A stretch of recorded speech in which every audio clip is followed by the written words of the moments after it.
يا اتديادو rakkina isii fuula isii qabdu kanarraayis akka dubartii tokko asirraa akka dhiiraa itti yookaan maal tokko si godha jedhan laayifii namaa tana halaala teenye akkatti wanni dawwalanii gaafatan maaltu jira si sabboona fuulli isii tira dalaga irraa turre namni gisa dalaga irraa turre namni hin qamaa hin jallata maali wanni biraan dawwalanii gaafatan. Iti gaara kana duubatti waan agarre ta'u taane firraa baasanii jette Oromoon.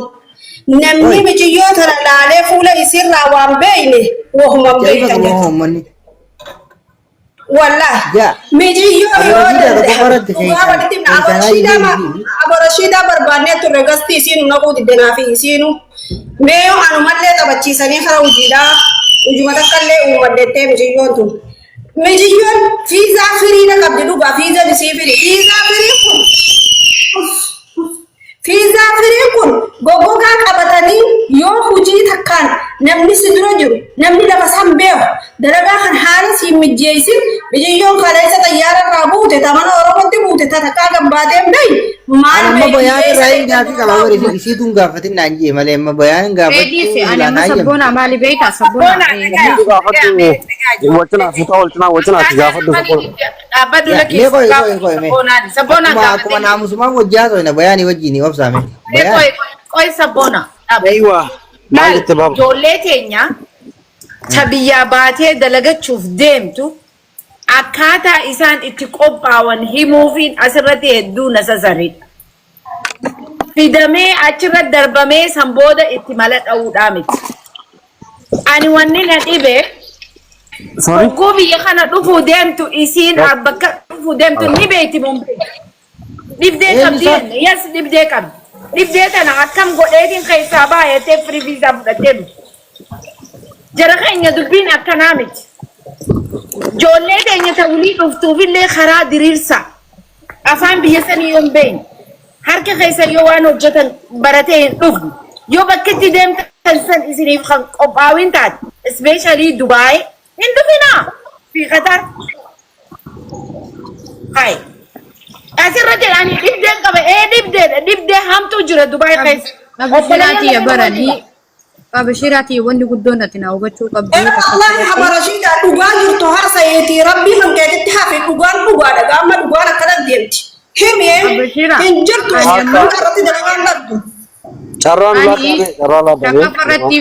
Obsaa haa fuudhati fixanne carraani fudhatta yookaan isin carraa fixadhaadhaan nu gallakkisaa bakka. Akkan. Ustaanii nama jidduu carraa kannaa maali carraa walii kannan. Wanni barbaadu nuti ijoolleen teenya asirraa barumsa. Ayyaa booda geeffannee dubbata yaada kana bayaan itti fufimeeti. Bayaan dubbatu.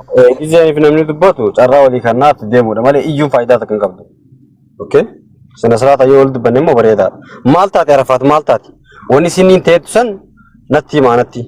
Maaliin teetti? Laal dhageeffadhu anaa sitti hima bayaan kiyya. Eshi. Arafaat ni rakkadheen jenne baba. Eshi. Akkuma faamiliitti wajjaa to'ina. Girgiriin umar barbaachisullee.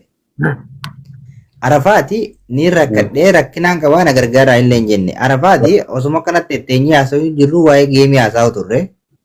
Geema san geemaan taphachuu fedhaa jetti. Okay geema si taphasiifna rakkoon qabu. Geema ijoollee ta'e ta harargeedha. Ta piroofaayila kaattee jira. Ta geema qaqqabattee jira. Hedduudha kana boodaan atis warra geemii taphatu kana siitee achi boodaan si taphsiifnaa jenneen. Tole. Arafaati amma achumaanii eessa baddee maal dabamtee akkana jennee waa'ee dalagaarraa achumaan waa'ee dalagaa sani maalirra amma jirta biyya taniifoo maali akkami qubattee jechuun achiin haasoyne akkuma faamilitti haasoyne ammoo osuma deemnu haala jireenya biyya sanii nam tokkorraa qoomiin qabdu biyyoon haalli biyya tanaa haalli biyya tanaa ani viizaa firiiniin dhufe viizaa firii dalagaa deemuudhaaf arabni nama afaan arabaa beekuu barbaada. An afaan arabaan beeku. Ammoo warra gartee xalabaan dhufe yookaan kontoraataan dhufe arabni yoo afaan hin beeknellee fudhateeti gaafa mana isaa geesse akka fedhetti dalasiifataa jette. Garuu nama viizaa firii kana hin fedhanii jette.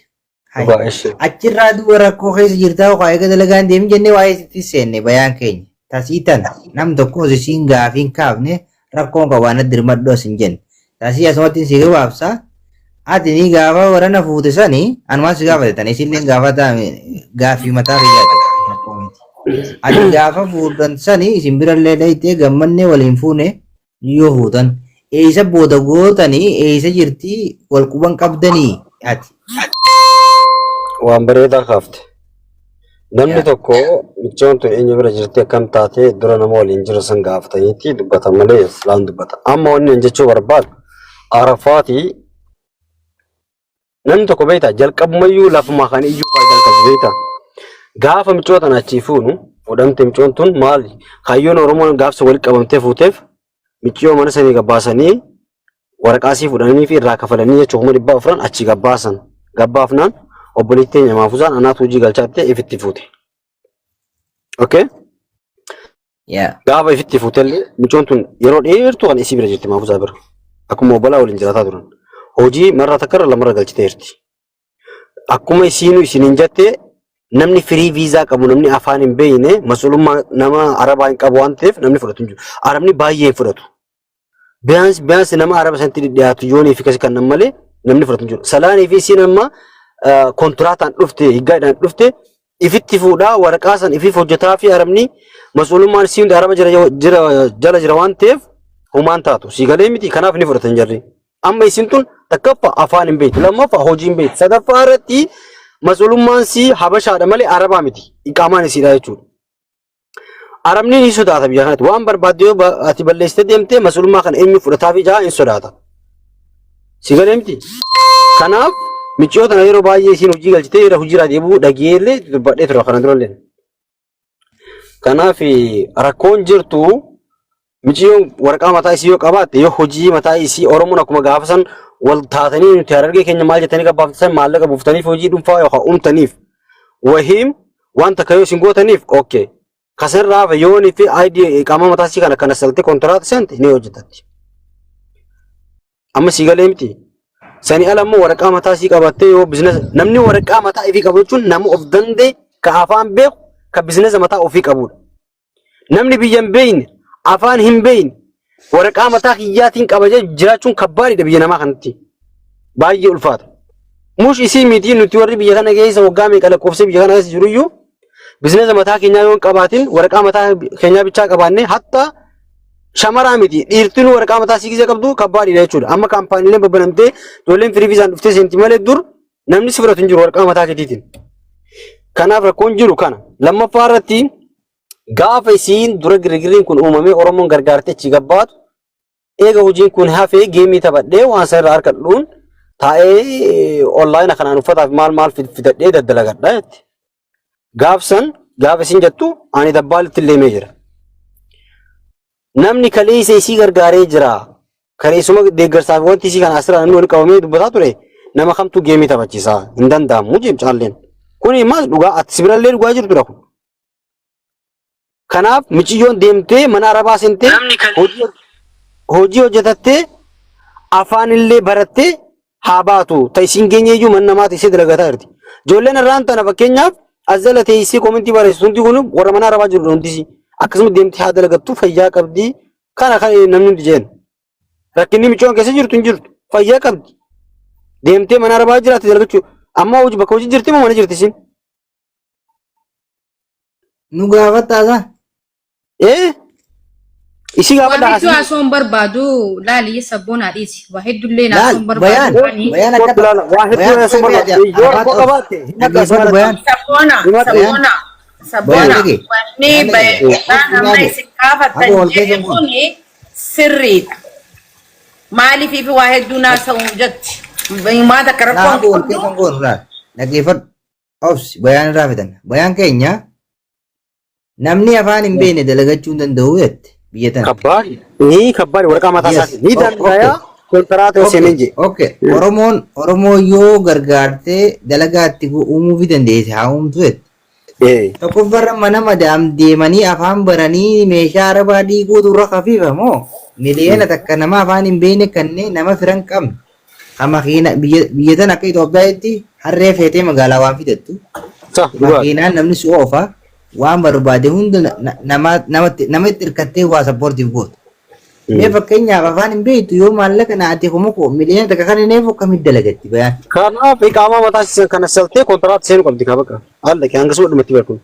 Kana saltee iqaamaa mataa siisan kana saltee kaansileeshina fudhattee mana madaamii seentee madaamiin iqaamaa hojjettee fi kaddaamummaadhaan madaamii jala deemtee dalagu qabdi. Haala kee. Dhalabaa deemtee moo? Kaansal godhanii dalagaa seentu. Yookaan kaanallee hin jiru. Furmaanni sidaama. Waan kana mari'attanii. Qoy mee obse. Waan kana mari'achiiftaniisi. Eenyu? Mari'ate obboleettii kan akka faamiliitti akka wal quba maal sii jette jedhi. Obboleettii miti kabiree jirtu. Laati akka wal fuutan akka achi fuutanii akka nama gartee gaafsan wal quba qabnutti. Mee asabboona. Ani beektaa girgirri miidiyaa kanallee gaafsan cees taa'ee nama kuma jaaftor bar taa'ee girgirri miidiyaa kanallee hin beeku. Nillee hin jaaladhu. Masulummaa micoo kanallee itti seenunnaan suma qabna. Atummaan dhaqiitiin fuudhii ettaniitti na yaamtan gaafsanillee. Ammallee gaafaan fuudhu giseen achi fuudhaanii jara manguddummaa iddoo taa'ee waliif fayyisee damoosii irraa fuudhee fi waraqaa sii harkaa fuudhee harka kaa'ee eenyutti kanne obboleettuma ishii illee arguma akkasii ta'ellee arguma akkasii maabuzatti kan mana maabuzaa ta'e namni tokko nama kana danda'uun dira kana danda'uun qooda qabaachuu qabaadha. Wanni isin beeku qabdan. Yoonii fi amma hatta amma waan kana yoonii fi sitti himattee jiratte isin bayaan rakkoo akkasii micoo kana qabdii maal taatee ta'ee dhuftee gaafatanii keessan. Ani fakkeenyaaf luchee haadha keetii ilmi akaazatti hattu ta'ee barreessitu kun diqaalaadha. Okay? Ammicoo kana hin beeku micoon hin beektu. Warra koomantii dhiisi. Galeemi ammicoo kanallee hin beeku isiillee hin beektu dhimmi waliin fidullee hin jiran. Ani bishaanirra qulqulluudhaan abbaa barbaadan gaafadhaa biyya kanatti. Inni galeemi immoo waan kana iyyuu akka obbolummaatti dhuftee na gaafachuu qabda sabboona. Waan akkanaa miti yoon taate waan akkasiitii maaltu jira itti na gaafachuu qabda. Immoo girgirri miidiyaa asirra fiddanii girgirriidhaan wal maqaa wal xureessuu wanti yoo ta'e malee kun I don't know. Amma mee bar maqaa miti amma laal bar amma nama sii furmaata waliin itti godhuudha malee miidiyaarra duraanis miidiyaarra jirti bar kun amma namni tokko nama miciyyoon bar si himee baran gaafaan duroo kaasu si himeetiin ture bar nam tokko miciyyoon hin tuyne akkuma faamiliititti waa hundi hin dandeessu namni afaan hin beekne hin dandeessu jettan furmaanni warra jiru maal kanayyuu dhage kanumayyuu karaa keessaatiin dhufte isin amma namni isin dheexee geemii ittiin himatiin ni jira dabbaal tiimte moo nimni isin hin danda'amu jedhee jira moo hin jiru dabbaal ol nagi dabbaal yoo jala jiraate yaami jala jiraate yaami deemiitii dalagadhu jennee ni jira namni hunduu deemii Sabboona. Mee Tiriisa. Mee obsi mee bayaan. Sabboona. ni ndega